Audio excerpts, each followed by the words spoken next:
Welcome back to Synopsis IAS. My name is Krishna. इस lecture में एक इम्पॉर्टेंट थीम का हम डिस्कशन करना चाहेंगे।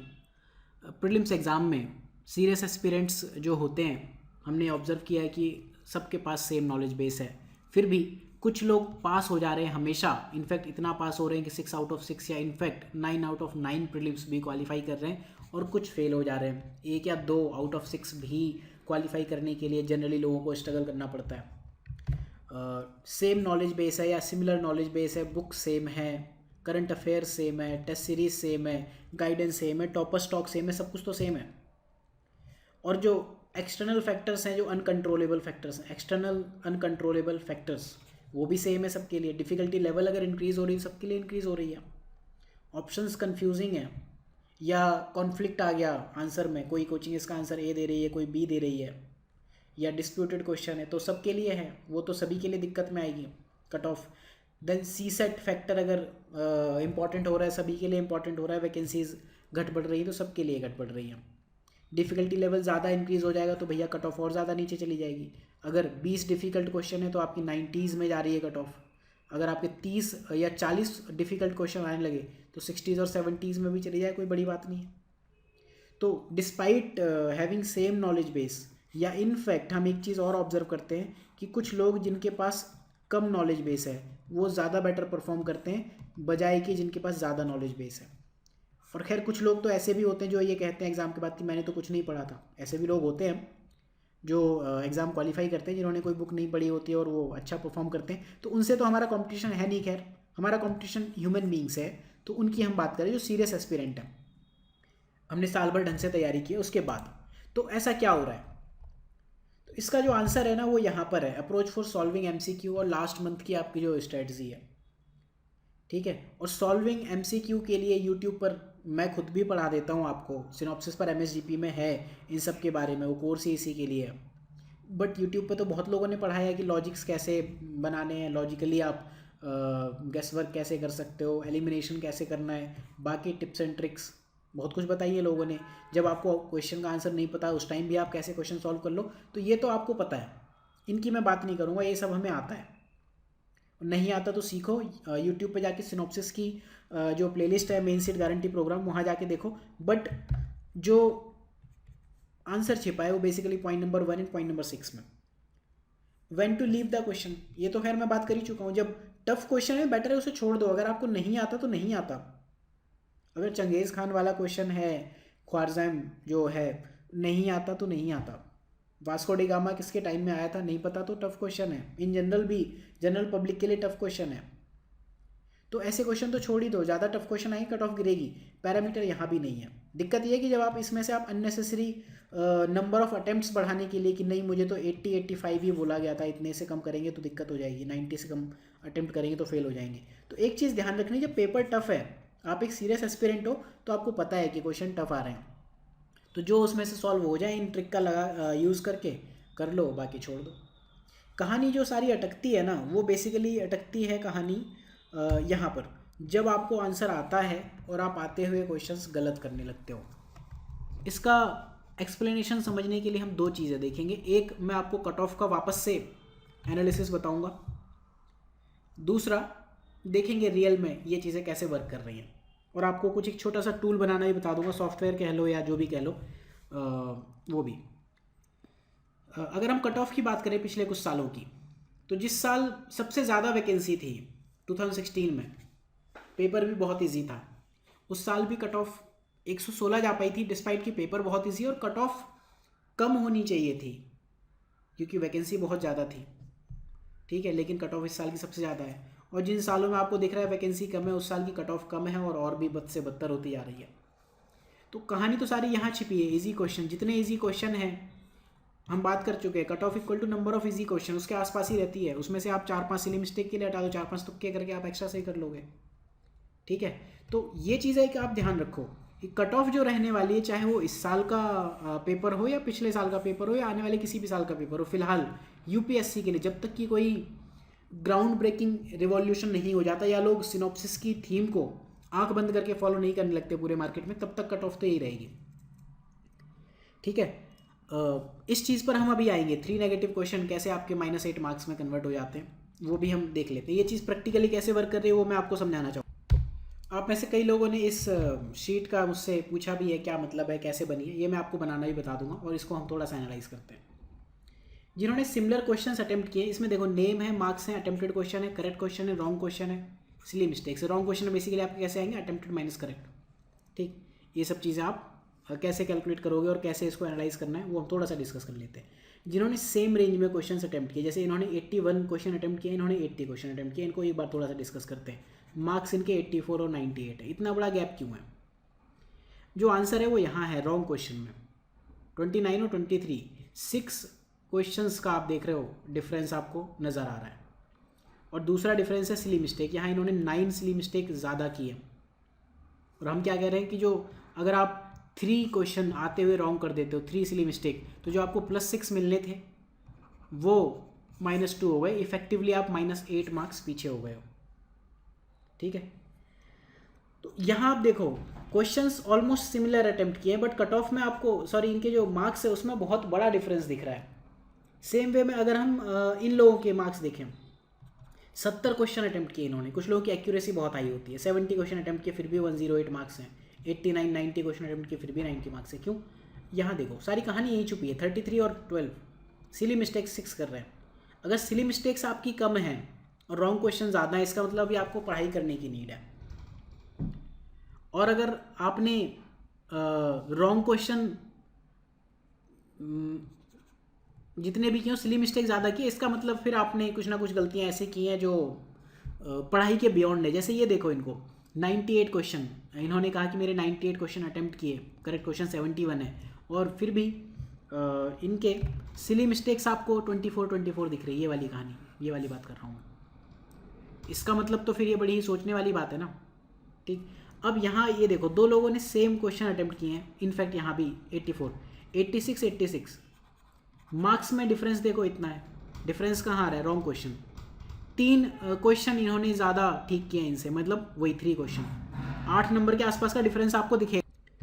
तो जो मैं आपको बार बार समझाता हूँ ना कि आप सेम क्वेश्चन अटेम्प्ट कर रहे हो लेकिन आपने सिली मिस्टेक्स ज़्यादा कर दिया, गलतियाँ ज़्यादा कर दी, तो वहाँ पर आपको 8 नंबर का लॉस हो जाएगा। ऊपर जैसे हमने अभी ये देखा था 81 80, इन्होंने 6 क्वेश्चन ज़्यादा गलत किए, मतलब 16 मार्क्स का डिफरेंस आना चाहिए, तो यहाँ अप्रोक्सीमेटली 14 है क्योंकि इन्होंने एक क्वेश्चन ज़्यादा सही भी किया। ठीक, तो ये कहानी है। जैसे अगर आपने 6 क्वेश्चन ज़्यादा रॉन्ग कर दिए तो आप -16 में चले गए, तो रेस से तो आप वहीं बाहर हो गए ना।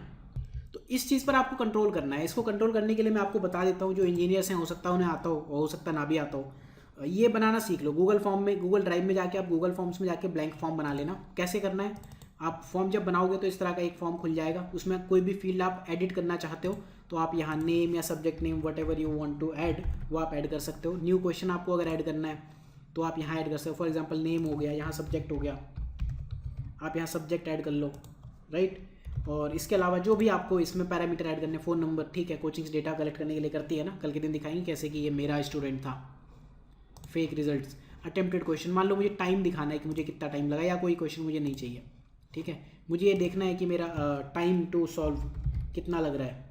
ठीक, टाइम में ये पैरामीटर मत सॉल्व करना, ये वाला पैरामीटर मत ऑप्ट करना, आप नॉर्मल शॉर्ट आंसर रखना और टाइम आप मिनट में लिखना अपना, ठीक है, कि कितने मिनट में आप सॉल्व कर पा रहे हो।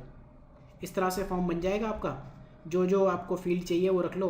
डेट फील्ड आप रख भी सकते हो और हटा भी सकते हो, ये डेट टाइम स्टैम्प आता ही है।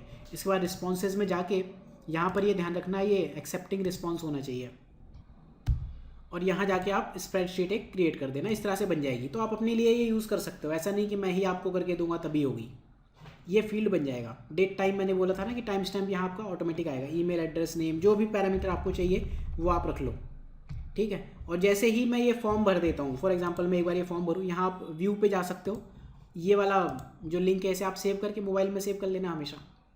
फॉर एग्जांपल मैं ये भर देता हूँ फॉर्म कि ईमेल मेरा ये है और नेम मैं हिस्ट्री का कोई, या मान लो मैं कल्चर सॉल्व कर रहा हूँ, ठीक है, मेरा नाम, सॉरी कल्चर नहीं हो सकता, हम 2 लोग काम कर रहे थे, मेरा नाम मान लो कृष्णा है या ABC है। इस बंदे ने कल्चर में कुछ क्वेश्चन सॉल्व किए, ठीक है, अटेम्प्टेड क्वेश्चन मान लो मैंने 100 क्वेश्चन फॉर एग्जांपल मैंने अटेम्प्ट कर दिए। टाइम हो सकता है मुझे 110 मिनट लगाओ। करेक्ट क्वेश्चन अगर मैं कहता हूँ मेरे 70 क्वेश्चन करेक्ट हैं। सिली मिस्टेक्स मैं कहता हूँ मेरी 20 सिली मिस्टेक है, गैस वर्क हो सकता है मैंने 15 क्वेश्चन में गैस वर्क मारे हुए, ये मुझे खुद से बनने हैं, ठीक है। मीडियम मेरा, अगर आप चेक करना चाहो हिंदी इंग्लिश में, वो एक अलग चीज़ है, रिमार्क्स, ठीक है, कि मतलब मुझे अगर लग रहा है ये टफ पेपर था, उसमें देख लेते हैं हम किस तरह से स्कोर कर रहे हैं। सबमिट जैसे ही हम करेंगे ना तो ये यहाँ पर आपका डेटा आ जाएगा, ठीक। ये इसी तरह से आप टेस्ट 2 के लिए, टेस्ट 3 के लिए अलग अलग सब्जेक्ट्स के लिए रख सकते हो, ठीक है। मैं यहाँ पर 2-3 सब्जेक्ट के लिए भर देता हूँ। चलो एज्यूम करते हैं कि हमने 2 सब्जेक्ट के लिए भर लिया। मार्क्स कैसे कैलकुलेट करने वो मैं बताया, तो मार्क्स का बेसिकली फॉर्मूला क्या होता है, correct question into 2 marks minus wrong question into 2/3। तो करेक्ट क्वेश्चन आपके कितने होंगे, यहाँ आप एक फील्ड में आप ये कर लो, फॉर्मूला एक्सेल में इस तरह से बनाते हैं, गूगल शीट और एक्सेल सेम ही है।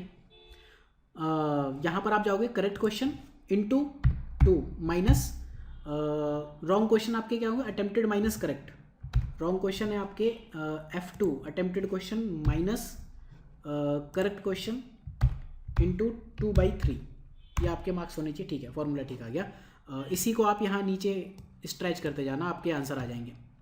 तो अगर मैंने फॉर एग्जांपल 70 क्वेश्चंस ठीक किए हैं और मेरे करेक्ट क्वेश्चन 50 हैं, तो मेरे 86 मार्क्स आएंगे। अगर मेरे मान लो 80 क्वेश्चंस मैंने ठीक किए होते और करेक्ट क्वेश्चन मेरे 40 हैं, तो मेरे जो मार्क्स हैं, क्या हो गया, मार्क्स मेरे 53 हो जाएंगे। अगर मैं 100 क्वेश्चन करेक्ट कर दूं और यहाँ मैं सिर्फ 50 क्वेश्चन करेक्ट करता हूँ, तो मेरे मार्क्स 66 आएंगे, राइट। तो ये आप एक बार देख लेना, इस तरह से अपने टेस्ट में ये फॉर्म भरते जाना, बस सेम चीज़। और बाकी अगर आप अपने दोस्तों के साथ शेयर करना चाहो वो भी कर सकते हो। तो आपके पास कंपेयर करने के लिए कुछ इस तरह की टेबल आ जाएगी, जो भी चीज़ आप उसमें कंपेयर करना चाहते हो वो आप कंपेयर कर लेना। तो आते हैं वापस से अपनी कहानी पर, कि जब हमने बात की कि सिलेक्शन और रिजेक्शन हो कहाँ रहे हैं सेम नॉलेज के बाद, वो यहाँ हो रहे हैं कि जब आप क्वेश्चन का आंसर जानते हो फिर भी आप उसे रॉन्ग कर दोगे, तो फिर डेफिनेटली आपको बाहर होना है। फॉर एग्जाम्पल जैसे इस साल क्वेश्चन आया था एजुकेशन पॉलिसी वाला, विद्यासागर, क्वेश्चन दिखाता हूँ कुछ। ये जो MSCP में ही वापस चलते हैं, जहाँ पर हम मॉडर्न हिस्ट्री में थे, education, economic and education policy.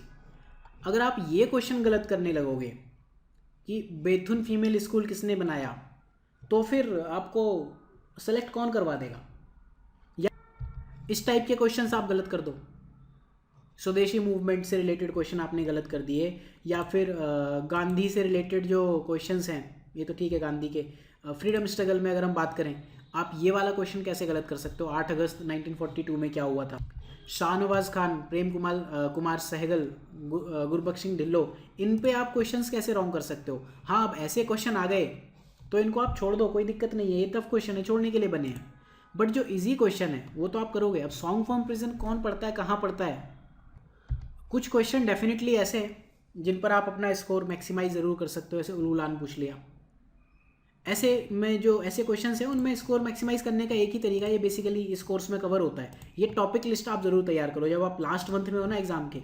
ये बेसिकली मॉडर्न हिस्ट्री में आपको ये टॉपिक कवर करनी चाहिए। उलगुलान आपका कहाँ आएगा, Indian response to British policies में आएगा, ट्राइबल एंड सिविल अपराइजिंग में, ट्राइबल रिवोल्ट्स में आएगा बेसिकली ये। एजुकेशन पॉलिसी से हमने देखा क्वेश्चन है यहाँ पर, ठीक है। अभी हमने फ्रीडम स्ट्रगल से क्वेश्चन देखे, ठीक है। ये टॉपिक्स आपको कवर करने पड़ेंगे। आर्ट एंड कल्चर में ये टॉपिक्स है, मैं बार बार आपको ये टॉपिक दिखाता हूँ, चाहे आप फ्री कोर्स करो चाहे पेड करो, ये आपको करने ही पड़ेंगे। IR में ये टॉपिक्स हैं, पॉज करके देख लेना। इन्वायरमेंट में ये टॉपिक्स हैं, मैप्स में ये टॉपिक है। मैप में प्रीवियस ईयर बहुत इंपॉर्टेंट है, और मैप आप हाथ से बनाओ खुद। हाथ से नहीं बनाओगे तो इंडस वाला, सतलज वाला क्वेश्चन, उस टाइप के क्वेश्चन आप रॉन्ग करोगे। इकोनॉमी में इस टाइप के क्वेश्चन आप करो, ठीक है। तो तभी आपका कुछ बेड़ा पार हो पाएगा, नहीं तो फिर तो बेड़ा गर्क है। तो ये चीज़ आपको ध्यान रखनी है। सेम नॉलेज बेस होने पर अगर आप चीज़ें गलत कर रहे हो तो डेफिनेटली आप बाहर हो जाओगे। ये जो चीज़ मैंने आपको बता दी है यहाँ पर कट ऑफ वाली, इस चीज़ को आप बिल्कुल किसी भी तरह से घुट्टी मार के पी जाओ। इजी क्वेश्चन के आसपास ही आपकी कट ऑफ रहने वाली है, और इस चीज़ को हम फिर वेरीफाई करेंगे। 2021 की जो कट ऑफ है कुछ दिन में रिलीज़ हो जाएगी, और ये चीज़ हम फिर से देखेंगे। इस चीज़ पर आपको ध्यान हमेशा रखना है। कुछ और चीज़ें देखते हैं, कोई कितने क्वेश्चन अटैम्प्ट करने चाहिए।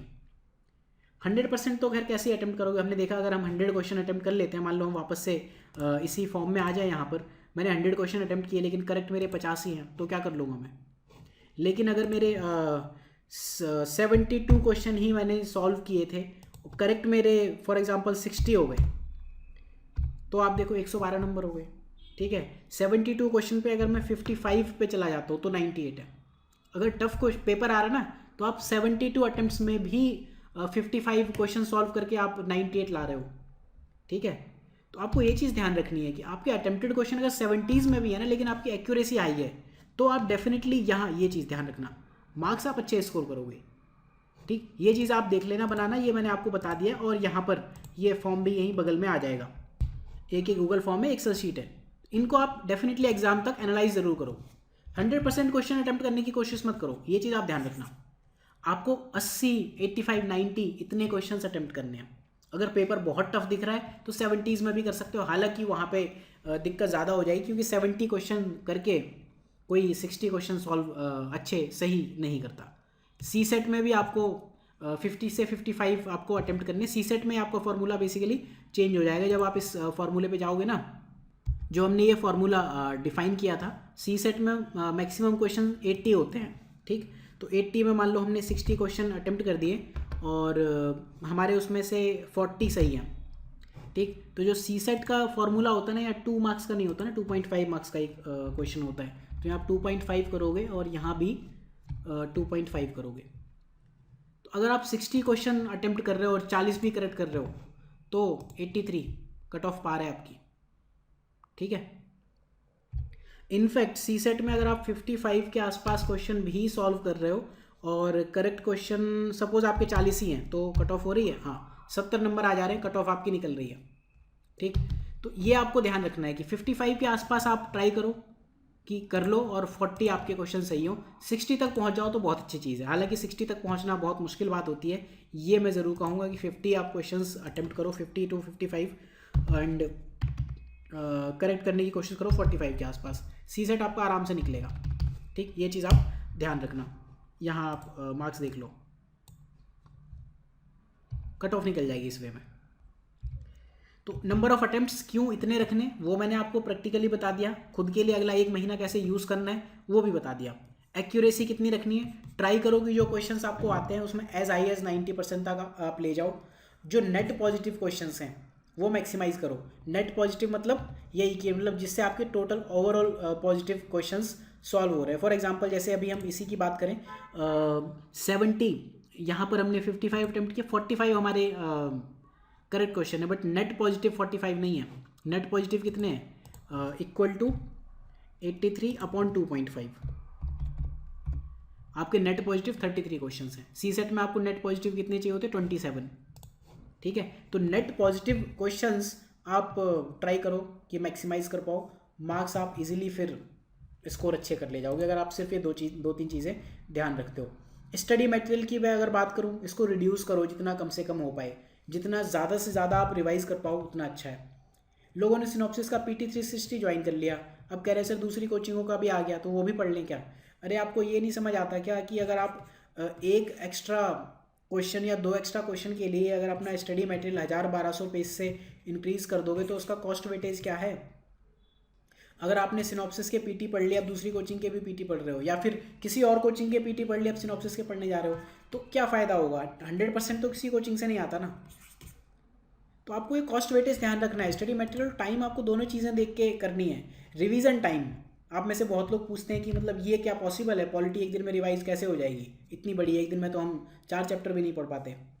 बाकी सारे सब्जेक्ट 5 से 6 घंटे में, करंट अफेयर्स आपके 2 से 4 घंटे में। 1 मंथ की मैगजीन होती है प्रीलिम्स के लिए, और एग्जाम से पहले 10 से 15-20 मिनट में आराम से होती है। जो लोग सीरियस एस्पिरेंट हैं उन्हें पता है क्या है। टेस्ट सीरीज़ को लेकर आप में से कई लोग पूछते हो कि क्या करें टेस्ट सीरीज़, अलग से हमारे पास 25 टेस्ट इंटू 20 पेज एवरेज हो गए, 500 से 700 पेज तो हमारे पे टेस्ट सीरीज़ के ही हो गए, वो भी 8 से 9 फॉन्ट साइज़ वाले A4 पेपर। तो उसका एक ही सॉल्यूशन है, या तो जो भी एक्स्ट्रा उसमें टॉपिक्स दिख रहे हैं उनको नोट्स में ऐड करो, या फिर टेस्ट सीरीज़ को उठाओ। मार्केट में ना आजकल 2 तरह के गार्बेज वाले डब्बे होते हैं, एक होता है वेट, एक होता है ड्राई। ड्राई वाले गार्बेज बॉक्स में डाल देना, किसी भी कोचिंग की टेस्ट सीरीज और किसी काम की नहीं है, प्रीवियस ईयर उससे अच्छा सॉल्व कर लो।